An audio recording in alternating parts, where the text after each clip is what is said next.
Just kiss me once and kiss me twice and kiss me once again. It's been a long, long time. Haven't felt like this, my dear, since can't remember when. It's been a long, long time. You'll never know how many... Hello everyone, welcome to Living History. Thank you for your ongoing support of the podcast, for tuning in and responding in such a positive way. It's really great to get that feedback, so keep sending your emails in, keep reviewing us, and follow what we're doing. We've got lots of great stuff coming up in the coming weeks and months. I'm going to visit a ship next week, which I'll be talking about in a few weeks' time. That'll be up on the podcast. The most exciting thing is I've got my big trip to France and the UK coming up for Anzac Day. And while I'm over there, I'm going to do lots of great things. I'm going to walk battlefields. I'm going to visit historic sites. I'm going to speak to amazing historians. And it's going to be absolutely fantastic, some of the episodes we're going to produce there. So look out for those a little bit later in the year. Also, really excited to announce that I'm not just going to be doing audio from now on as well. I'm going to start doing video. I'm going to start filming these podcasts and these visits to historic sites. And you're going to see that as well. I'm going to start making mini documentaries, which I'll put up on YouTube. I'll put on the Facebook page. I'll link to them on Twitter. You'll be able to find those all over the web. And I'm really excited about that. So look out for those as well. I'll announce those as soon as they're available. Bit of a shout out to, I got a visit this week from Adam Bloom, who is someone who's been on our tours before. He came with us to Gallipoli in 2015. He's coming again with his whole family to Villers-Bretonneux for Anzac Day this year. It was great to see Adam and to hear about his enthusiasm for the podcast and everything else that we're doing. So if you are someone who's been with us on a tour, if you're enjoying the podcast, send us a note. Feel free to shoot us a message saying hello. It's always good to hear from people who are out there about their response to these great history stories. I love bringing them to you guys, so let me know if you love hearing about them. And if you've got suggestions for future podcasts, shoot those through as well. Speaking of podcasts, we've got a really special one today. We are speaking to Christina Twomey, who is a professor of history at Monash University in Melbourne. And she's got a new book coming out, which is called The Battle Within. It's available now, and it's about POWs in Australia immediately after the Second World War. And this is a topic we just don't discuss enough. We know about the prisoners of war. We know what they went through in Changi. We know what they went through on the Thai-Burma Railway. We know what they went through in camps in Germany. Really horrific stories, some of the worst stories of the Second World War. But the bit of the story we don't know is what happened to them when they came home. What was their life like coming back to Australia? How did they fit back into society? How did this affect their families? How did this affect their jobs? What was their health like in the years after the Second World War? And Christina's book, The Battle Within, is absolutely fascinating because it tells all those stories. And she's found some fantastic resources, some great archival material that tells this story in the words of the prisoners. So I'm really excited about it. Let's hear from Christina. Let's hear about POWs in post-war Australia and her book, The Battle Within. I'm Matt McLaughlin. This is Living History. A date which will live in infamy. It's one small step for man, one giant leap for mankind. Well may we say, God save the Queen, because nothing will save the Governor-General. There's a second plane just crashed into the World Trade Center. I think we have a terrorist act. This was thou findest out. Christina, thanks for coming on the show. It's a really great book. I've been really enjoying reading it, and I'd have to say it's a book that is overdue. We haven't looked at this side of the prisoner experience before. What was it that inspired you to write this book in the first place? Thanks, Matt, for your nice words about the book. A number of things inspired me. I guess the first was an experience from my childhood. So I lived as part of the RAF community on Butterworth during the late 1970s. And one vacation my family took was up to Thailand and Burma, and we went to Kanchanaburi, where there's the remains of the Thai-Burma Railway, and we saw, the cliched bridge across the River Kwai. So I became aware of the experience of prisoners of war in the region. And we also took a trip to Singapore and visited the surrender chambers, and I became aware that not just male military personnel, but women and children, British women and children, were also captured by the Japanese. So I was aware of that experience right from when I was a young child, before I was a teenager, really. And then my awareness of the experience of British women and children led me ultimately to write a book about Australian civilian internees called Australia's Forgotten Prisoners. And a key to that project had been the papers of the Civilian Internees Trust Fund that the federal government had created in the 1950s. And when I came to think about prisoners of war and the fact that they were now a very well-known group of Australians compared to when I'd visited the railway in the early 1980s when nobody much was talking about them, I wondered if there was something similar to the Civilian Internees Trust Fund that I could look up their experiences. And there was a Prisoners of War Trust Fund, and I began looking at those papers. So it was two things coming together, really. It was both my personal experiences but also some of my experiences as a historian.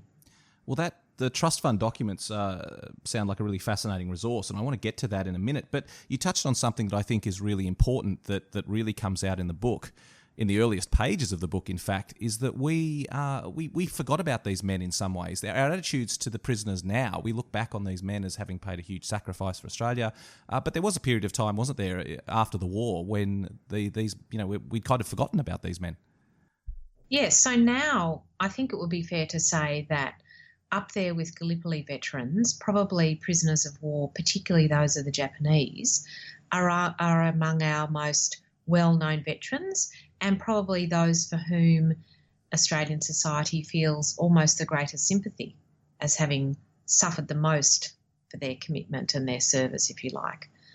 But there was a time before the 1980s where the POW was a much more ambivalent figure, where the POW wasn't commemorated by the federal government in any way, and where the Army particularly was very ambivalent about them. So I guess the book is about looking at that experience from late 1945, when they first come home, up until the 1980s and 1990s, where they do become these very celebrated and commemorated veterans. So there's a difference, and I think we need to remember that there was a time when POWs were less feted and less recognised as, inverted commas, heroes that we see them as today.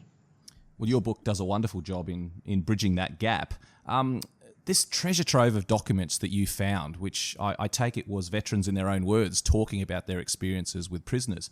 Tell us about that. Tell us about the discovery. Tell us about what you found out about these men from these documents that they'd written decades ago. The POW Trust Fund was created in the 1950s, and that's a documentary base that I really used a lot in the book.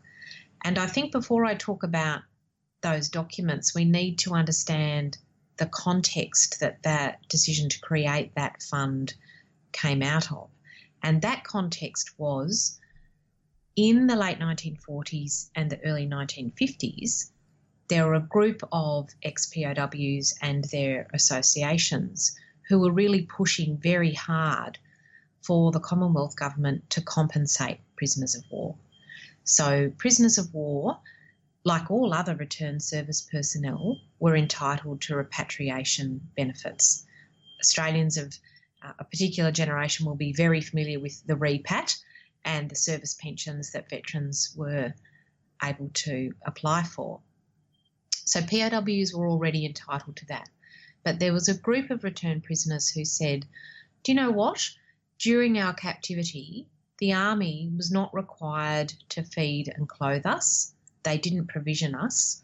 So in a sense, we're entitled to a bit more compensation than other people for the suffering that we have endured. And they put this case to the federal government, and the federal government twice, the Labor government, said no. And in the 1949 election campaign, Robert Menzies said, let's open this up and have a look at it, and we'll have an inquiry. So there's a big inquiry, government inquiry, into whether prisoners of war should get this compensation payment. That inquiry concluded that prisoners of war from neither theatre, from neither the Pacific nor the European theatre, should receive a compensation payment, because if the government were to award that amount of money, it would discourage soldiers in future wars from fighting on. That seems like an extraordinary decision from the government to make to its, returning heroes from the Second World War. It's an astonishing decision, but it was really in keeping with the Army's view. So the Army's view was that to surrender was a matter of dishonour, and that no soldier who had surrendered should be distinguished in any way from other troops who had, in their words, borne the whole load. So they were not interested in singling out the POWs for any special treatment.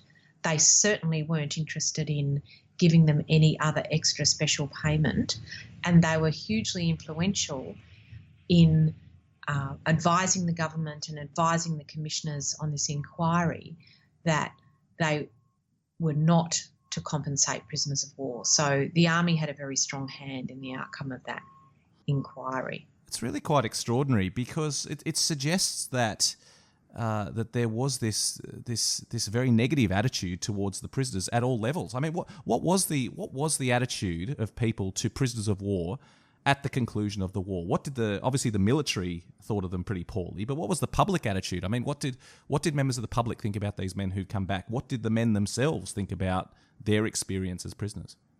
I think the answer to that question is really complicated, and I don't think there's just one response to them, which, when we come to read and write history, we like everything to be clear and for there to be one way of interpreting something. And I think with the prisoner of war issue, it's really complicated. So on the one hand, you have the Army who is saying to surrender is a matter of dishonour. We don't want to commemorate these men. We don't want to, and small number of women, we don't want them to be distinguished from other veterans in any way. Then you have the Australian public who are deeply sympathetic to the terrible experiences that prisoners had gone through during the war. And I think we're all familiar with those really shocking images of emaciated men in loincloths lying prone on bamboo racks. And those images were published in the daily newspapers in the late 1940s. So they're images that the Australian government thinks it's okay for their people to see. And as you can imagine, that leads to enormous sympathy for the dreadful suffering that those people had undergone. But there's also another thing happening at the same time, which is that these people, particularly the men, present a contradiction, if you like, to the Anzac legend. So the Anzac legend has been based on the idea that Australians are particularly good fighters, that they have amazing physical appearance and great fighting technique, that they're strong and that they're brave fighters. But the POW is a defeated soldier. The POW has surrendered, and they are the physical opposite of those sturdy Anzacs who beckon from recruitment posters throughout the war. So immediately you have this contradiction, if you like. There's the Anzac legend of the strong fighter, the well-built man, and then you have the prisoner who's defeated, who's emaciated, who is down, as if you like. So their very physical appearance and their wartime experiences contradict the Anzac legend, and people have great difficulty coming to terms with that. And one of the groups who have the most difficulty is the prisoners themselves. So many of them in the years after the war would say that they felt some kind of shame for being taken prisoner, that they felt like they hadn't participated in the war in ways that they had wanted to. And there was a sense that there was something a bit shameful about being taken prisoner. So you can see it's quite complicated. It certainly is. I have to say, I think it's wonderful that today we remember them as part of the Anzac legend, not as you say in these separate contexts where they're different from the images of the men on the posters, but they're a very important part of the Anzac legend. But on that subject of how the army in particular thought of them when they first came back, there was a quote in the book which I want to read out now because it struck me as actually quite shocking. This is from General Blamey, who was the commander of the Australian Military Forces. And he wrote, you quote him in the book as saying, "It must be held foremost in mind that surrender to the enemy on the part of the soldier in preference to death is dishonourable." And I just think that's extraordinary. I mean, I've done a lot of work about Japanese prisoners, Japanese soldiers who were captured by the Australians, and that's the sort of attitude you expect from the Japanese. This idea of death before dishonour. It's absolutely remarkable that an Australian general would be making these comments, particularly, I have to say, when a lot of these men had no choice in the surrender, but it was generals and people higher up who made that decision for them. It certainly was a decision of those higher up the chain of command to surrender rather than the ordinary private, if you like.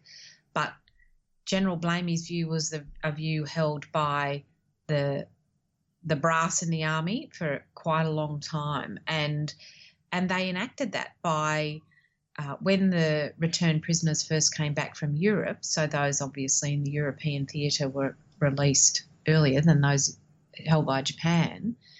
There was a preliminary decision taken to not have big fanfare accompanying their return, to whisk them off to meet their family kind of behind closed doors, because the army didn't want to draw attention to the fact of their imprisonment. So it runs deep, that ambivalence to them in the army, for sure. It certainly does. Do you, in your experience, think there was a difference in the attitude to the prisoners who'd been captured in North Africa, to people captured in the European theatre, bomber crews, for example, who'd been shot down on bombing raids? Was there a difference in attitude after the war to those prisoners compared to the prisoners of the Japanese who'd been captured en masse in Singapore, for example? There was a perception among the Australian public, certainly, that prisoners who'd been taken in Europe hadn't suffered as much as those who'd been taken prisoner by Japan. And this is a difficult issue to discuss, I think, because how do you measure suffering? One person's suffering might be acute and another's might be minor, but it's a very individual thing sometimes. So there were groups of prisoners from Europe who felt that their own suffering had been overlooked because in comparison to those who'd been taken prisoner by Japan, it didn't look quite so bad. They didn't emerge from those camps with the same levels of emaciation and malnutrition and injuries that those who came out of Asia did. So, and we must remember too that the death rates were much lower. So in the European case, death rates were 1 or 2%, whereas prisoners of Japan, 1 in 3 people died. That's a huge difference. It's just such a horrific concept, this idea. Imprisonment is bad enough, and I think for a soldier to suddenly be out of the fight and to be imprisoned is very traumatic in and of itself, and there's no doubt that what the prisoners in Europe went through was a very difficult time. But obviously that time the prisoners of the Japanese had, particularly working on the Thai-Burma Railway, in prison camps all across Asia, was some of the most barbaric treatment of Australians we've ever seen. And it probably leads us back to these documents, doesn't it? I diverted us away in our conversation away from talking about this fantastic trove of documents. But I really, think I did that diversion. Well, there's so much to talk about on this subject. I mean, we could really go off in numerous directions. But tell us about those documents. Tell us why they exist, what the men were trying to do, because it really is a catalogue of suffering in a lot of ways, isn't it?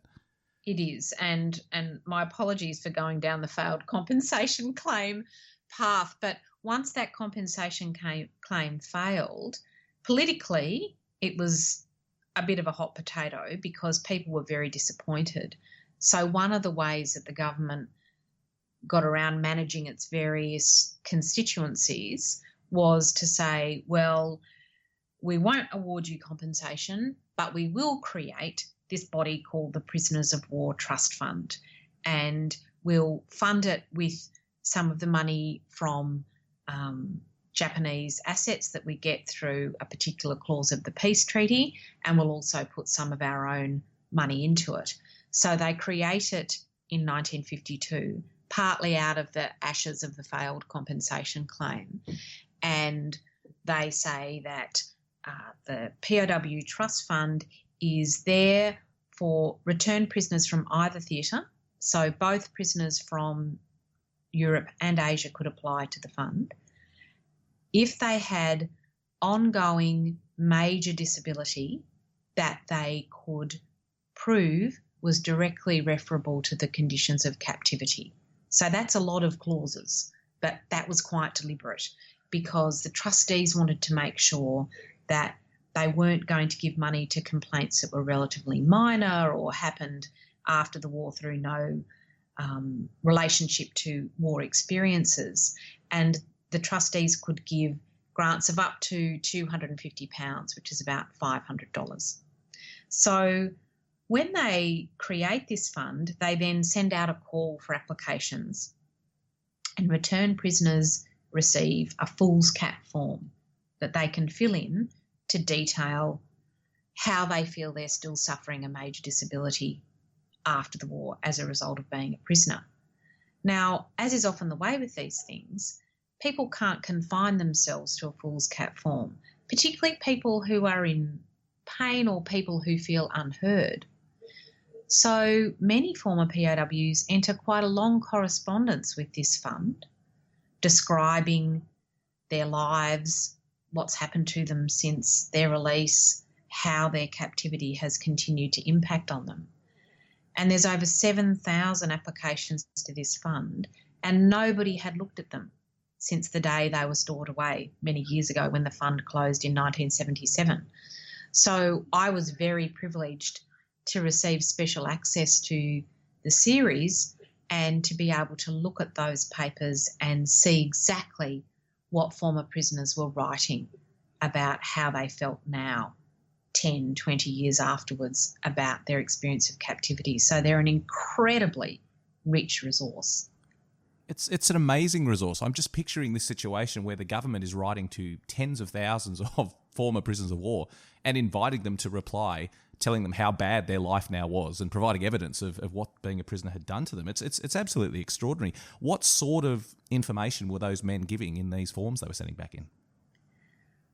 All sorts of things, and many areas that I didn't really expect to read about. So people would describe their physical disabilities, but they also might digress to talk about how they now felt about the Japanese.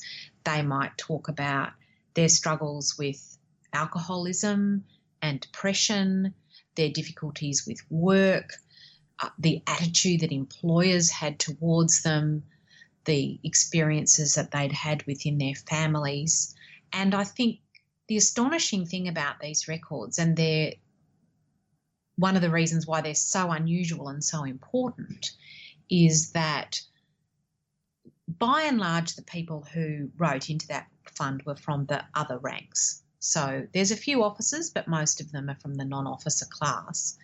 And these are people who, you know, given that most of them are born 1920s or earlier, most of them are not hugely well educated. So they're not people who are very accustomed to expressing themselves in written form. They're not people who are most likely to keep letters and diaries and journals. So they're a group of people that for historians it can be very difficult to access their feelings and thoughts, you know. So to have these letters written in the hand of people who don't usually keep those kind of records is fantastic. And historians describe it as striking archival gold. When I opened them and started reading them, I couldn't believe it. I was pretty happy. I'm not surprised by that, because you're so right. It's such a great point that you make. These men who formed the bulk of the army, they did all the hard work. Wars are fought by privates and corporals. And these are the men we don't hear from very much these days because they simply didn't leave records behind. So I can see why you were so excited about that. And it reminds me that a few weeks ago we had Peter Hart on the program, who is an oral historian at the Imperial War Museum, and he was talking about the importance of the interviews that he's conducted with veterans over the years, because it reveals information that otherwise would be completely lost to history, because they didn't write it down, they didn't put it in diaries, they didn't put it in letters home. And this strikes me as exactly the same thing, because of the nature of their very difficult circumstances, because the government was effectively inviting them to say, what lasting effects did being a prisoner have on your life? We have this huge trove of information about their life after the war. And the fact that they've written it in the 50s and 60s and into the 70s is also really important, because, as you know, there's been a big effort to collect oral histories from prisoners of war. So there was a very famous program made by Tim Bowden and Hank Nelson in the 1980s called POW Australians Under Nippon, where they went round and interviewed hundreds of POWs and made a beautiful Radio National series about it that I would recommend anyone who's interested in these issues listens to. And they were the first people to really conduct oral history interviews with the prisoners of war. But there's a difference between the way people remember their experiences and the way they write about them when they're occurring at the time. And this is why these documents are so special, because they're hardcore primary evidence of what people were thinking in the 50s and in the 60s about what being a prisoner meant at a time when there wasn't a huge amount of government sympathy for them. So it's testimony about their experience that hasn't been refracted through the lens of memory. It's a wonderful resource, and we're so lucky that you've come across it and put it in this book, because you see that in every page of the book. Could you give us some examples? Can you tell us some stories of soldiers that you came across, of ex-prisoners you came across, and the sorts of challenges they were facing in their lives? Sure. So one thing I did in the book was, I really wanted to talk about how captivity had impacted particular individuals. And so I made a decision, rather than to just pull out, key themes like alcoholism or homelessness or whatever the theme might be, I'd reconstruct the lives of 3 individuals in particular. So a good example might be a man I called Kenneth. And it's important to realise that Kenneth was not his real name, and I gave the case studies pseudonyms so they couldn't be identified by their family. But Kenneth was a man who had not slightly murky origins, but he was born to a woman who was only 13. He appears to have never known his father.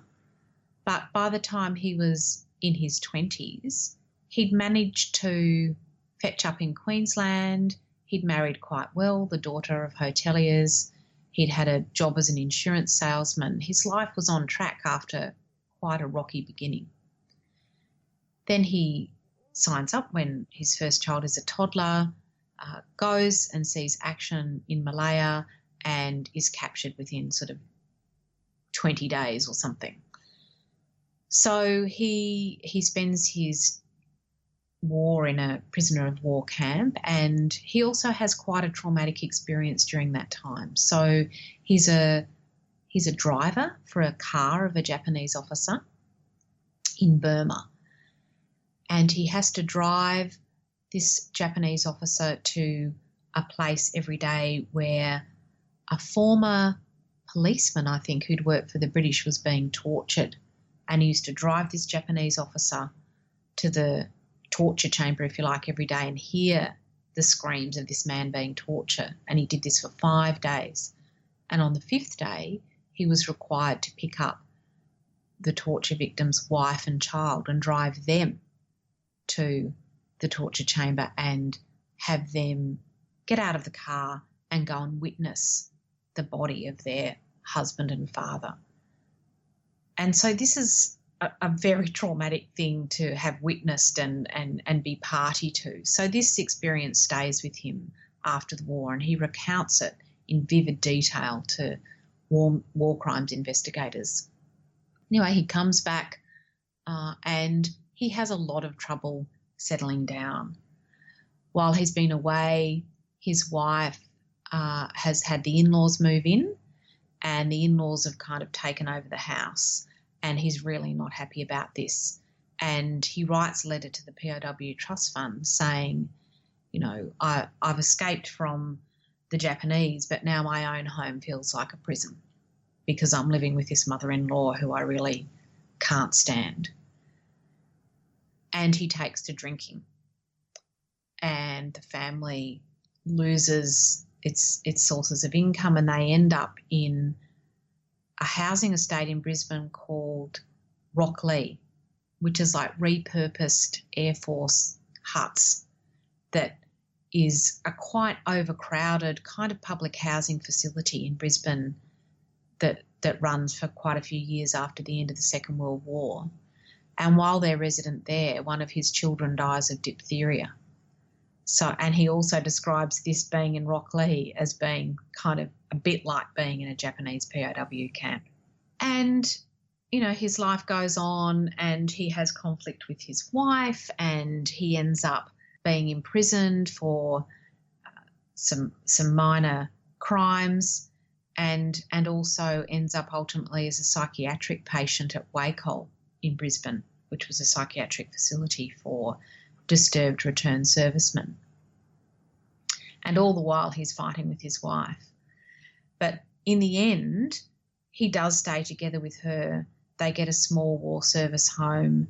He manages to pay that off once he ends up on a full TPI pension, so totally and permanently incapacitated.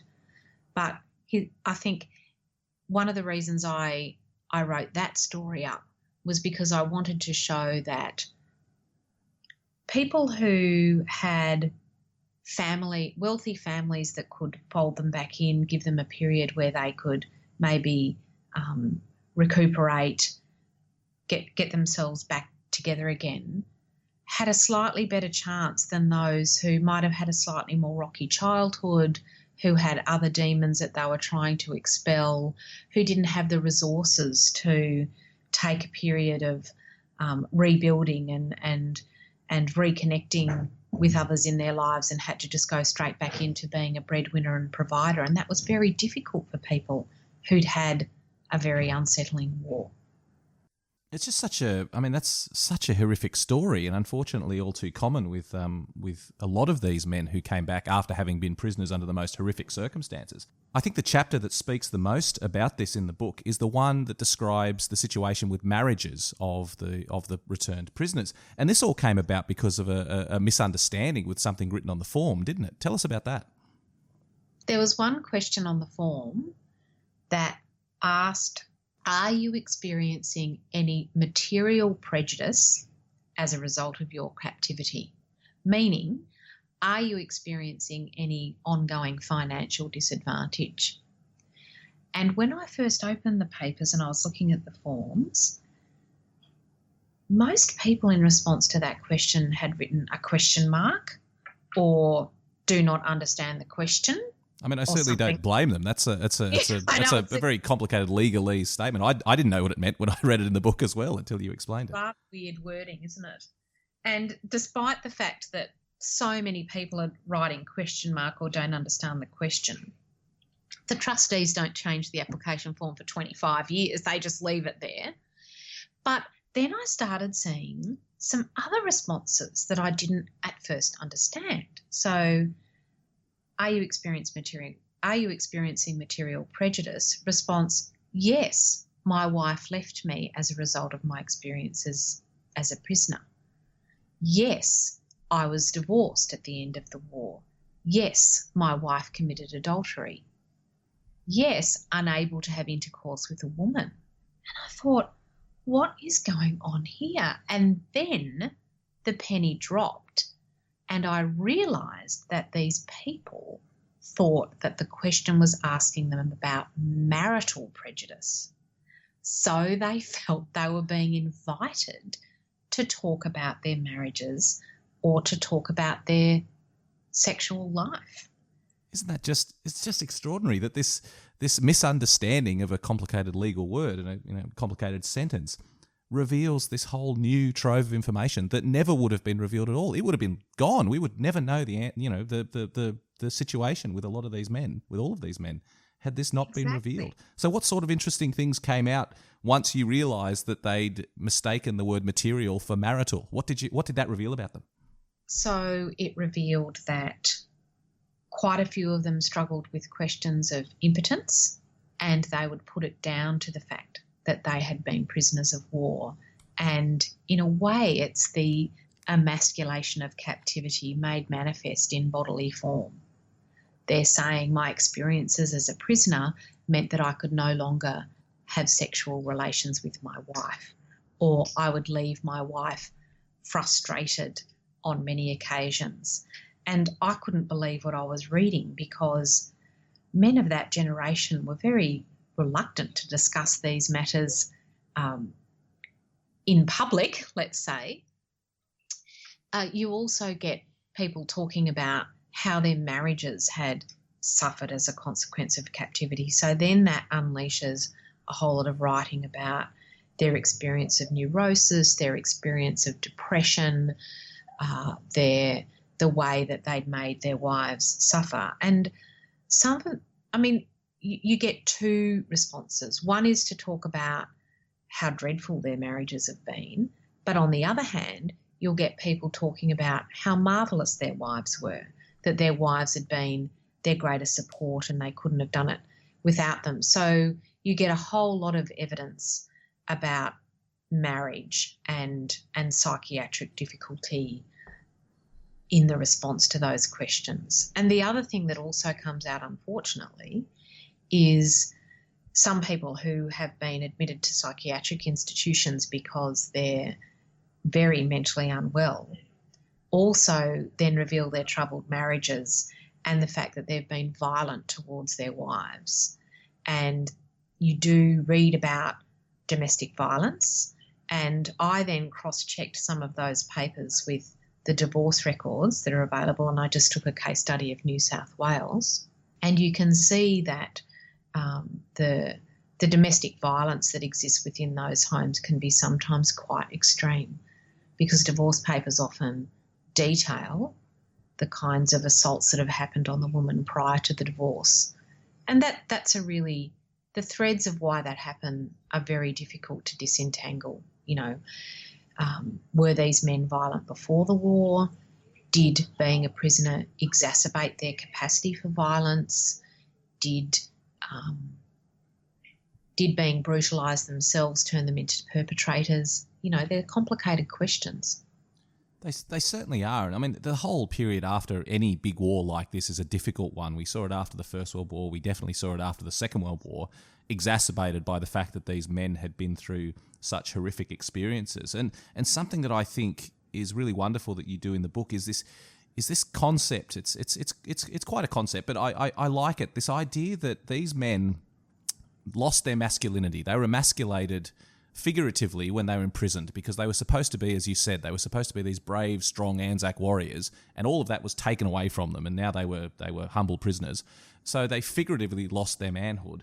And then those documents that you talk about reveal that in reality they actually had a literal loss of manhood, that they felt they couldn't perform in the bedroom with their wife when they came home. It's an extraordinary link between this figurative concept of being emasculated by becoming a prisoner of war, but then it actually playing out in reality as well. Totally, and some of the stories you read about it, there was a quote that I cite in the book where a group were interviewed as they were getting off the ship, and one of them says to a journalist, "I feel like it's robbed me of my manhood, having been a prisoner." And as you say, then to see that kind of metaphorical loss of manhood through defeat and through surrender and through captivity translated into how they feel they can perform sexually. There was a concern in the camps that the malnutrition and disease and so on would affect fertility and would affect virility. And there was a common joke that circulated that said, the second thing that I'm going to do when I get home is take my pack off, i.e. the first thing I'm going to do is have sex with somebody. But some men did find themselves incapable of performing. Now, was that down to captivity? We'll never really know, because by this time, of course, they're middle-aged men. Some of them have got problems with heart disease. Some of them have got other physical issues that could, in and of themselves, lead to impotence. You know what I mean? Like, it's not necessarily the case that captivity caused it. Maybe in some senses that the feeling of emasculation did lead to it, but it's one of those, we can never really know questions. I think it is, but the fascinating thing is that you saw so many documents that reflect the same thing, that even if it wasn't necessarily a direct correlation between imprisonment and then problems later in life in the bedroom, the men thought that it was. That's what I think is just so fascinating about this, that they thought, they felt that their time in prison had robbed them of this ability to be sexual, to be good husbands. It's fascinating. And I think the other fascinating thing about that is that there's great sadness for these men that part of their life is not working, but they're even sadder for their wives. This is the age of companionate marriage, when both partners are meant to be fulfilled, sexually fulfilled in a marriage. And these men are just devastated, not just for themselves, but for the fact that this is incredibly frustrating for their wives. And I found that very moving to read about men who felt guilty that they couldn't provide this to their wives. It's a really interesting revelation, because this is decades before the sexual revolution. You would look back on this time and think it was a time when women were just obliged to do their womanly duties and not get anything out of this. It's a real insight into the way marriages work and the tenderness that these men felt towards their wives and what they felt they'd lost by not being able to perform in the bedroom. Exactly. Just so many terrible stories about it. That's what comes out of the book. I remember reading in one section about, I think you the pseudonym you gave the man was Roy, the painful letter he wrote to his wife Nellie, and the very brief rejection he got back from her, saying that she wasn't going to come back to him. I mean, it's just so many painful stories that your book reveals. When I read that letter in the archives, I have to admit I cried. I felt so sorry for him. He writes this letter saying, I just miss your home-cooked meals. I miss dancing to our favourite tune. Remember when we brought our first baby home, how carefully we nursed her. How can you give that all up? And I had a tear in my eye, I had to say. And the response from her was just, talk to the hand. I will never come back to you. And my heart broke for that man. It's just a catalogue of suffering, isn't it? It's a time. I don't think we can fathom it today. I think some of us can. I think some of us who were the children of these men when they came back have an insight into what life was like for them after the war. But it's really the reason the book is so wonderful, because of these things that it reveals. But it wasn't just about men, was it? Because there was admittedly a small number, but there were female prisoners that were taken by the Japanese as well, weren't there? Oh yes, there were, and I've written about them in other contexts. I didn't write about them so much in this book because I relied very heavily on the trust fund papers, and the women, interestingly, didn't really apply to that and didn't really reveal much in their responses to it. The men were much more verbose in that regard. But the women had been, so there was a group of them who were captured when their ship was sunk as it was leaving Singapore. The ship was called the Vina Brook, and they ended up on internment camps in Sumatra. And there was another group of them who were captured in New Guinea and taken to Japan. So there's two groups of women POWs. And it's really interesting. When the prisoners of war are first released, there's a huge amount of attention paid to the release of the women prisoners, partly because a whole group of them had actually been massacred on the beach at Bangka Island in what is now Indonesia.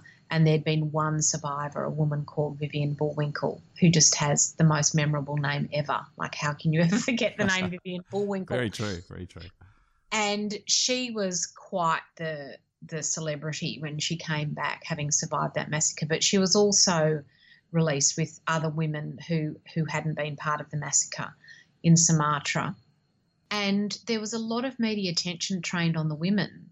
And I think it's partly because people were so shocked at what had happened to the men, and it contradicted so much about what people had believed about Australian soldiers, that the focus kind of turned to women a bit as a way of thinking and talking about the imprisonment experience without having to face those much more confronting questions about masculinity and war that imprisonment had opened up, I guess. And the women, but there was also, you know, a bit of anxiety around the women too, because and there's a lovely story that illustrates this. When the women were found in Sumatra, they were in pretty bad condition. I mean, like many people in camps throughout that part of Southeast Asia, food had been in very short supply. They were very emaciated, and they were taken into the hospital in Singapore, and there were men in the hospital who'd also been prisoners of war who virtually had to be restrained in their beds, and they were shouting out, "Let us up, let us at these bastards," that they were so horrified at the way, inverted commas, their women had been treated. Because, of course, in the way we understand war, women are meant to be protected. They shouldn't have to bear its worst horrors. And Australian men, I think, were very ashamed that their women had been exposed to this really horrible experience. Do you think race played a big part in that as well? I mean, throughout the war, we know there were very strong racial connotations, particularly in the fight against the Japanese. Do you think this concept that the Asian, the dirty Japanese had, you know, imprisoned our pure women, was that an element that came out in all of this as well? Oh, absolutely. Both for the women and the men, actually.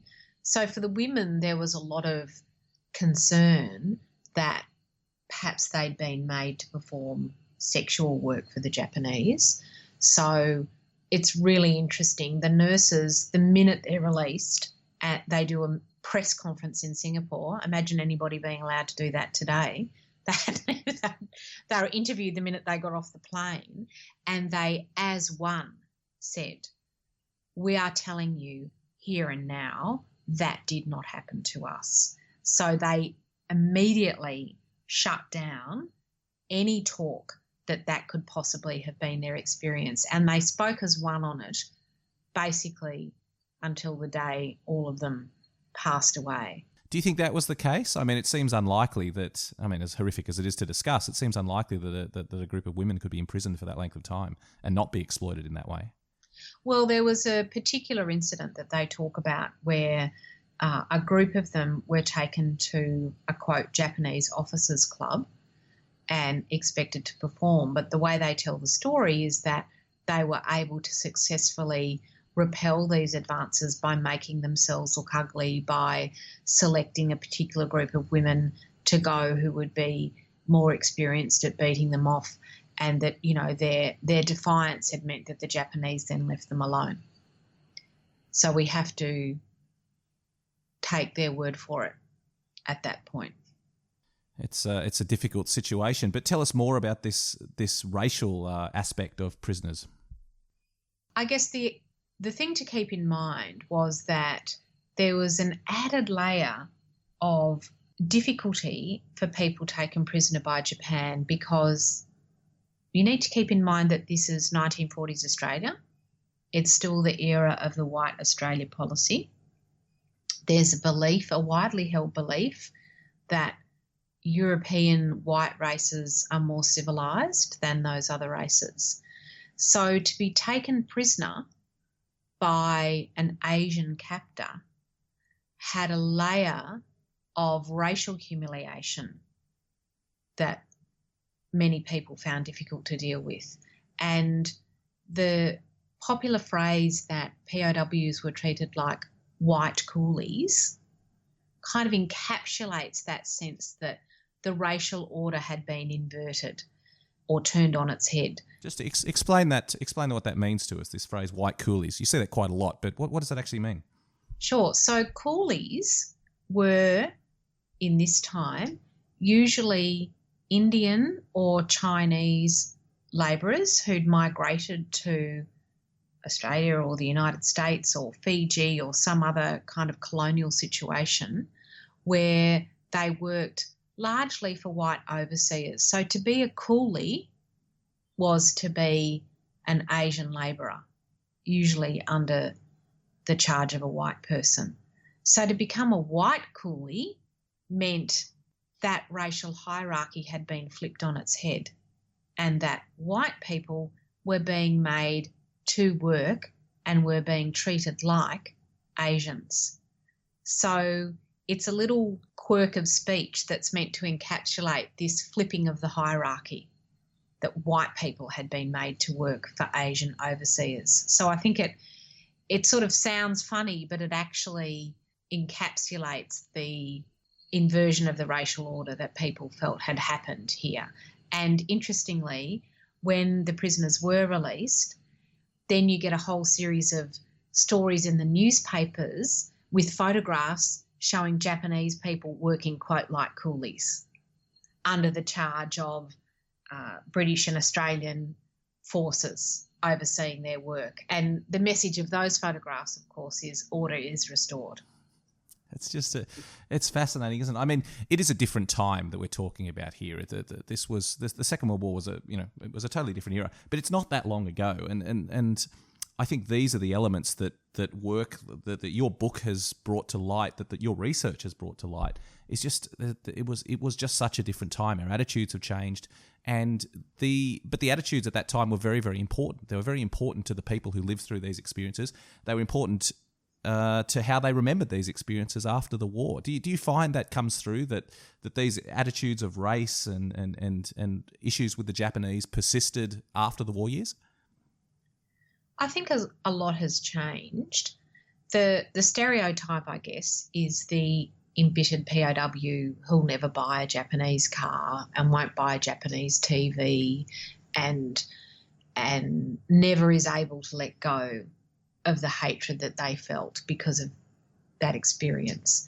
And of course there were people like that, and many people probably met former prisoners who held that attitude. But one of the things I was trying to do in the book was show that there was another group of prisoners, former prisoners, who took quite a different attitude, who wanted to say that we need to move on from the pain of the past, that we need to reconcile with the Japanese, that you can't blame a whole race of people for the behaviour of some of them, that the militarist group that controlled Japanese society was no longer in control. And the move for reconciliation with Japan actually had some former POWs right front and centre. So a good example would be Wilfred Kent Hughes, who was a federal government minister in the Menzies government. He led the debate in the Australian Parliament for the ratification of the peace treaty with Japan and said, we have to show Christian forgiveness to these people and we can't hang on to hatred. You had also people like Albert Coates, who was a doctor on the Thai-Burma Railway, who went to Japan for the war crimes trials actually, and he went and visited Hiroshima. And when I looked at his personal papers, carefully preserved in them was a little yellow envelope full of photographs of the damage done to Hiroshima after the dropping of the atomic bomb. And he basically wrote that the Japanese people had suffered enough and that we need to let the wound heal. So there's not a lot of POWs, there's a significant group of publicly prominent prisoners of war who argue very strongly that it's time to move on and that the path to world peace is not paved with people hanging on to the resentments of the past. It's incredible to think that after all they'd been through, they still had the capacity for this sort of forgiveness. But it speaks volumes about them as people, doesn't it? That even after everything they'd been through, they wanted to move on. It's just it's why your book is so remarkable, and it's been really wonderful. Thank you so much. As I said, the book's called The Battle Within. It's available now, and Christina, thanks for being on the show. My pleasure. Thanks, Matt.